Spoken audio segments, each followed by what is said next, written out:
not in the habit of praising Donald Trump, but I got to tell you, the last week or so in the Middle East, Ukraine, Russia is a different story. Yeah. The last week in the Middle East, I go into the week fearing that the Prime Minister of Israel is hell-bent on going to war with Iran. I go into the week worried that we're going to miss the thread of an opportunity in Syria for the new leadership there. And I got to tell you, I think the president has, in this last week or so, played the Middle East pretty darn well.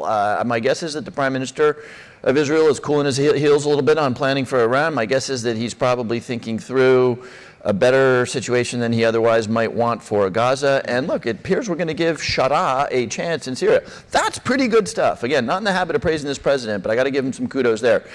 Russia, by the way, you would not hear from Tom Cotton any of those things, because the very reason that you're praising Donald Trump is because he is taking a much more dovish approach to the Middle East than the hawks in his party, which does reflect that oftentimes Trump's impulses are really, really less hawkish than the folks in his party would prefer, right? Look, I would debate this all day long with Tom Cotton, right? I'm sitting here in Congress because of the Iraq War, right? My predecessor, Chris Shays, was an ardent supporter of the Iraq War.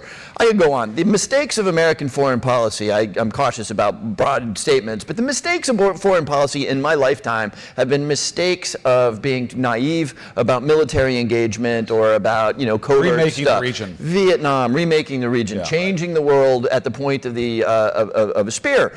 And so, look, we'll see. We'll see.